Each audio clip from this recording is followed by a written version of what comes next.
The white media has two narrative templates, one for white people and the other for everyone else. Let's look at two recent examples. The first one happened in Las Vegas on May 5th. I'm going to detail this the way the white media did. Two people were shot outside of a Las Vegas daycare.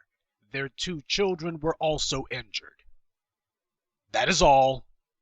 Story after story from all the news media sources talked about it as if these people were killed by some anonymous third party. For over a day, they just cut and paste the same pointless headline, treating a major story like a non-event. The white media simply gives that sterilized headline and moved on as if there was nothing else to see, because they would like the public to have done exactly that. This was supposed to be a cover their behind story so they could print it, move on, and nobody would be able to later accuse them of not having reported it. The police also made it clear that they weren't giving out the victims' identities until after the relatives of the deceased had been notified. They don't give any information about the shooting. Was it drug related? Was it terrorism? Two people shot, kids injured, and the cops have nothing to say? Nothing at all? Well, as we all know, when the white police and white media make it clear they're not giving any details about a shooting, that's a damn near guaranteed red flag the shooter is white, and the white media is circling the wagons to protect the myth of the law-abiding white citizenry. 24 hours after the killing, the family of the dead woman identified her to the public, and this helped to identify the man who died as well, because he was the one who murdered her. Christina Pearl Franklin brought her kids to daycare when her ex-husband, Travis Lee Spittler, came there and shot her to death. He also injured their two children as well, but their injuries weren't life-threatening. The news accounts attempt to sanitize this fact by downplaying it, but the fact is these two children were nearly murdered by their own white father. Having murdered the mother of his children and wounded his own kids, Spittler then took his own life. Now, the white media might have gotten away with burying the story here, except things got more interesting. Because it turns out this woman had been brutally assaulted by this man before and was trying to get him put in prison. On May 3rd of this year, only a few days before the murder, Spittler was dragged into court on charges of domestic battery with substantial bodily harm, forgery, and preventing or dissuading a person from testifying. This stemmed from a December beating he put on his ex-wife. The judge, however, claimed that there was no indication given that he had threatened her or that he had been a threat to her, even though she testified that he beaten her bloody while telling her, "I hate you, you're an effing bee, I'm going to kill you." I guess when the defendant is white, that doesn't qualify as a threat. The prosecutors told the judge to deny Spittler bail, but he's white and hence not a real threat, so the judge said let him go, and she felt it sufficient to give him a stern talking to in court. I'm not making that up, by the way. Before letting Spittler go, the judge simply said, "You're to have absolutely no contact, zero contact whatsoever with her. If you violate that, then you will find yourself back in the Clark County Detention Center with no bail. Do you understand?" Spittler even went so far as to forge false subpoena papers against his ex-wife in a feeble attempt to manufacture a contempt of court citation against her. Now, any one of these charges would have had a black man behind bars until well after a not guilty verdict, even without a lick of evidence. This is what a white man did to his white wife, and about all she could get was a temporary restraining order from a judge who couldn't care less. And a white female judge, no less. Now the question becomes, why on earth would the judge ignore all this? And then after he kills his wife and attempts to kill his own children, why would police want to conceal it? Same as in Pike County. 8 white people dead, and the cops were bending over backwards to not have to say a word about it. Dylan Roof was arrested for drug possession and trespassed from a mall, but nothing was done to him. George Zimmerman assaulted a cop in 2005 as well as his ex-fiancée and has numerous public complaints against him before he murdered Trayvon Martin. Daniel Pentalio had to settle 2 lawsuits for racial profiling and police brutality before he murdered Eric Garner. Christopher Q goes through a revolving door at the courthouse where he assaults people, gets out, and does it all over again. All these killers and thugs have numerous criminal offenses before they kill. There's no denying that these guys were setting off all kinds of red flags. There's no reason any of them should not have been in prison. Well, that is to say, if they were black, there wouldn't have been a reason. If Travis Spittle's name was Trayvon, he wouldn't have been able to kill his ex-wife because a mere accusation alone, not even of violence, merely of some sort of unspecified wrongdoing, would have been sufficient for prosecutors to charge him with a hard felony and for a judge to demand that he be held without bond. The prisons are full, mostly with black men, and most of them there for non-violent charges. Meanwhile, the white males are beating their wives to death, forging documents, peddling drugs to the public, or, in the case of Michael Slager, being caught on video gunning people down, and they're still free and walking the streets. Why? Because concealing white criminality is the foundation of the white rationale for using the police to attack black people. The white media wasn't protecting this Travis Lee character. They were protecting themselves, protecting their own white privilege. Because you cannot justify racial profiling or disproportionate sentencing of black offenders versus the wholesale legal immunity white offenders get unless you create a myth that whites are unusually law-abiding while black people are not. But the daily reality refutes this entirely. So instead, the white media suppresses any and all stories about whites who break the law. They keep the details as sketchy as possible. They sit on information as long as possible. The white media treats white criminals as if they themselves are victims of crime, when in fact they're the perpetrators. White victims of crimes could be the biggest drug dealers in the county. The media will still ignore it and focus on how terrible it was that they were killed. Meanwhile, they treat the black victims of crime like they're the perpetrators, and anything they can twist into a he deserved it narrative, they will. If you got suspended from school for tardiness back in the 7th grade, the white media will make that into a days-long headline. This is the media template they use for white criminals versus blacks accused of a crime.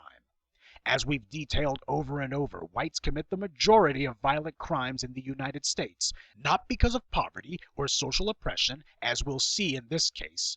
So why are the majority of violent offenders also not the ones receiving the majority of police surveillance and not receiving the majority of prison time?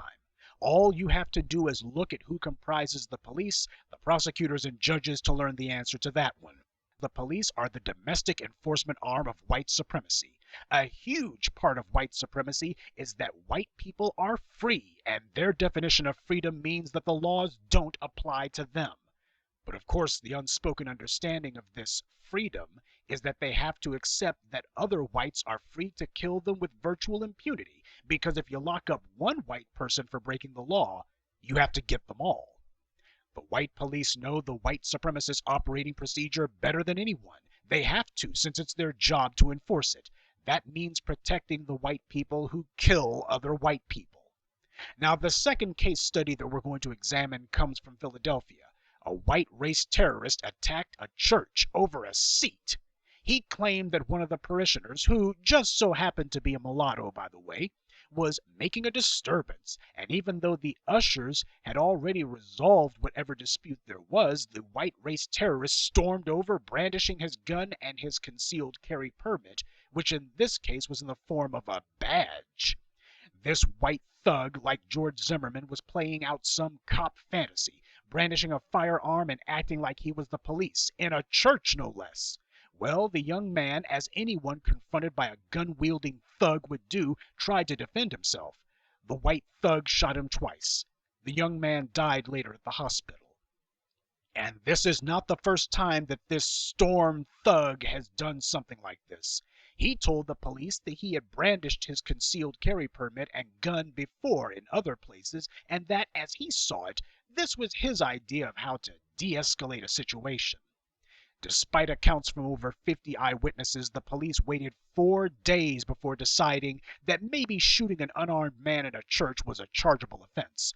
But all they're going for is voluntary manslaughter and reckless endangerment. Already the white authorities are beginning the process of pleading this murder down and setting the stage for letting this thug off the hook with some minor misdemeanors. So, how many of these mad dog killers are going to shoot up daycares and murder people in church before the white media decides that maybe there's a problem here? If black on black crime, which is far less common than white on white crime, gets so much of the media's attention, then why doesn't this? Why is the daily self-genocide of white on white violence not a major issue in the presidential races? Why is it not a major issue in the local, county, or state races? When will white legislators be made to finally answer for the laws they've written that allow white thugs to walk the streets with guns?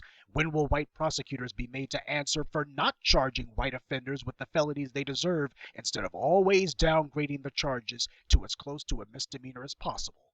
When will white judges and their wannabes be indicted, disbarred, and imprisoned for refusing to give white offenders the maximum sentences their crimes merit? When will they be punished for aiding and abetting the murders of black people? These are race terrorists, wholesale ignoring the laws when it suits them and misapplying them to black defendants when it doesn't apply at all. I encourage the black men who watch my video essays to begin the work of being citizen journalists. Start a chronicle of white criminals. Since the media has refused to report on their daily law breaking, then we will. Go to your sheriff's websites and see who's been booked in county lockup and for what. Also, cross-reference that with your local news station and newspapers and see if they found the white suspects and defendants worth covering or if they ignored them. Telling the truth matters, because when we remain silent, we allow the white media to have a monopoly on what the public hears. The only reason there's heat on the police right now, the only reason thug was exposed as a racial code word, is because we made it our mission to elevate the debate and do it on our terms. My video on Peter Liang is among the most watched on YouTube. What I said about that case has been repeated by Akai Gurley supporters in New York. We have the power to exercise disproportionate influence, but what we're missing is the will and the output.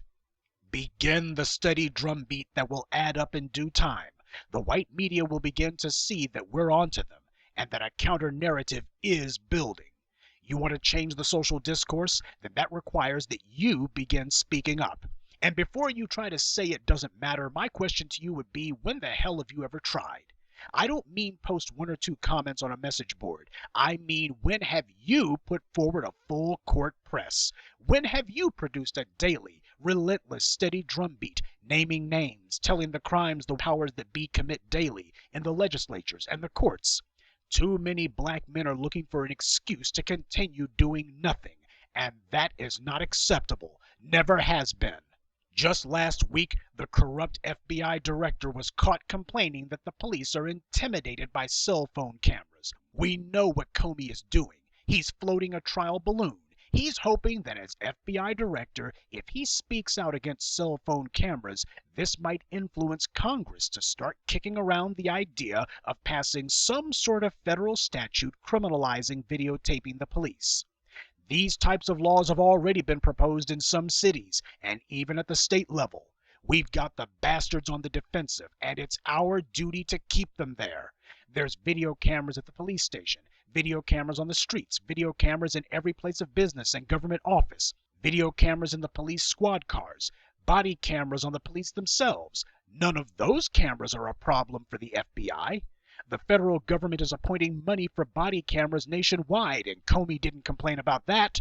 But a camera in the hands of a black citizen, and all of a sudden, that's one camera too many. Because the white supremacists don't control that camera. That's why. Every time they pervert the course of justice to keep themselves out of prison, the worse they make it for themselves. Because people are seeing these cases play out and realizing the police and prosecutors are running an extrajudicial racket. When people see the police as an organized crime group, see the prosecutors as law degree wielding crooks, and the judges as legal whores, they no longer see these groups as legitimate. That means they don't see the laws and the corrupt people who they truly protect as legitimate. The enforcement arm of white supremacy absolutely requires that people see it as legitimate. This is why they put so much effort into the whole "it's only a few rotten apples" defense. Why every political whore from your local police chief to President Obama will boldly ignore the ton of dead black victims of police murders and instead pass bullcrap laws to protect cops who aren't even being threatened in the first place. It's a con, the same way white supremacy is a con. And they have to encourage, deceive, or coerce the public into playing along. That's what James Comey fears. That's what the white media is terrified of. It's about maintaining white supremacy. And that means keeping a critical mass of the public playing along with the lie that there's a system of law and order, when in reality it's a rotten system of white privilege held together by rampant cronyism and mostly white male entitlement. So the next time you hear about some people getting shot and the white media suddenly decides that they don't want to show their pictures, don't want to give details, and are refusing to tell you their criminal history, now you know why.